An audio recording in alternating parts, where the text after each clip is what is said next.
Adaptasi perubahan iklim, suatu keniscayaan. Banyak peradaban besar dunia musnah ditelan keganasan perubahan iklim. Sebagai contoh misalnya bangsa Maya di Amerika Latin, peradaban Indus di Asia Selatan, dan Banga Akadia di Irak. Kemusnahan peradaban mereka tidak berlangsung satu atau beberapa hari, seperti yang terjadi pada bangsa Sodom, namun berlangsung tahunan. Bahkan kemusnahan peradaban Sungai Indus berlangsung dalam beberapa abad. Oleh karena itu, perubahan iklim harus dapat segera dipahami, diantisipasi, dan beradaptasi. Kemusnahan bangsa Maya akibat perubahan iklim berlangsung cepat. Namun untuk peradaban Sungai Indus berlangsung lama. Karena mereka mampu beradaptasi dalam budidaya tanaman pangan. Dari sereal biji besar menjadi serealia biji kecil, millet. Walau cukup mampu beradaptasi, namun pusat peradaban Sungai Indus di Mohenjo-daro dan Harappa akhirnya ditinggalkan juga. Pembelajaran yang dapat diambil dari kemusnahan peradaban besar dunia tersebut adalah bahwa kita harus harmoni atau selaras dengan alam, bukan malah merusaknya. Namun anehnya, manusia dalam mempertahankan eksistensinya di muka bumi ini bahkan merusak bumi itu sendiri. Antroposentrisme. Biang kerok dari kerusakan lingkungan di bumi adalah adanya kerakusan manusia dan paham antroposentris. Antroposentrisme adalah paham yang menganggap bahwa manusialah yang berkuasa terhadap alam. Manusia dianggap lebih unggul secara moral dari makhluk hidup lainnya. Alam dan sumber daya alam dianggap bernilai karena memberikan manfaat dan kesejahteraan bagi manusia. Dan manusia dianggap memiliki alasan untuk hidup secara efisien dan modern. Paham inilah yang telah menghancurkan bumi. Beberapa penelitian menunjukkan bahwa eksploitasi alam secara besar-besar justru dilakukan pada abad ke-15 sampai ke-20. Eksploitasi alam ini dilakukan oleh bangsa-bangsa Barat, Eropa Barat, dan Amerika Serikat. Pada saat menjajah bangsa Beesengsa yang ada di benua Asia, Afrika, Amerika, dan Australia.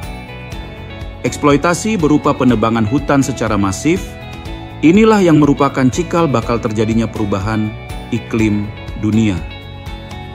Belanda selama menjajah Indonesia telah menghilangkan hutan seluas 2 juta hektar. Bahkan hutan di Pulau Jawa hanya tinggal 25%.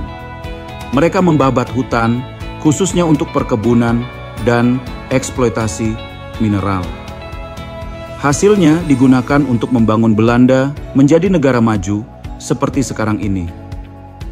Para penjajah itu, termasuk Belanda, yang perusak alam tersebut, kemudian pada akhir abad ke-20 berubah menjadi pendekar pembela lingkungan.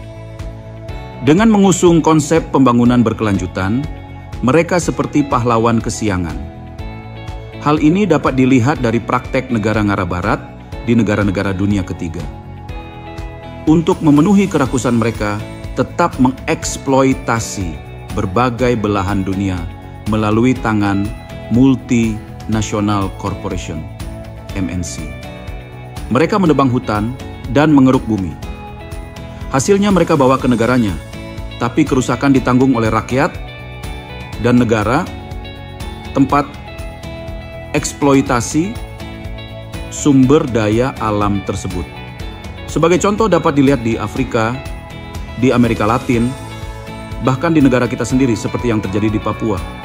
Kerakusan dan antroposentrisme membuat sebagian orang sadar bahwa manusia harus menghargai makhluk hidup, biotik, maupun benda lainnya, abiotik. Konsep antroposentrisme berubah menjadi biosentrisme dan terakhir menjadi ekosentrisme. Biosentrisme adalah paham yang menyatakan bahwa setiap makhluk hidup, biotik, dianggap memiliki nilai yang berharga di alam semesta, dan manusia dianggap harus memperhatikan alam untuk mempertahankan hidup yang berkualitas. Sedangkan ekosentrisme adalah paham yang menganggap bahwa manusia dan alam dianggap sebagai satu kesatuan ekosistem yang sama pentingnya. Manusia dan lingkungan hidup dianggap saling mempengaruhi. Lingkungan yang optimal diperlukan agar manusia dapat berkembang dengan baik. Dan manusia dianggap harus menghargai keberadaan material yang tidak dikategorikan sebagai organisme, seperti air, tanah, udara, dan batu. Perubahan iklim ekstrim. German Watch menyatakan bahwa perubahan iklim semakin ekstrim dan telah menyebabkan peningkatan korban jiwa dan kerugian ekonomi. Hal ini disebabkan oleh frekuensi dan intensitas bencana terkait iklim yang terus meningkat. Dampak perubahan iklim menurut German Watch adalah 1. Peningkatan biaya akibat kelambanan. 2. Peningkatan korban jiwa dan ekonomi. 3. Menurunkan tingkat kehidupan dan kesejahteraan di negara-negara terdampak, khususnya di negara berkembang dan miskin. Dan 4. Kurangnya kerjasama antara negara-negara kaya dengan negara-negara berkembang dan miskin dalam penanggulangan perubahan iklim yang drastis, menyebabkan negara berkembang dan miskin yang terdampak semakin terpuruk. Beberapa contoh dampak perubahan iklim yang terjadi saat ini adalah 1. Panas yang menyengat. 2. Hujan lebat. 3. Kebakaran hutan yang hebat. 4. Banjir yang mematikan. 5. Badai yang dahsyat. 6. Gelombang dingin. 7. Kekeringan. 8. Tornado. Dan 9. Siklon tropis. Perubahan iklim drastis ini melanda seluruh dunia, termasuk Indonesia. Masyarakat Indonesia harus mengantisipasi terjadinya perubahan iklim ini.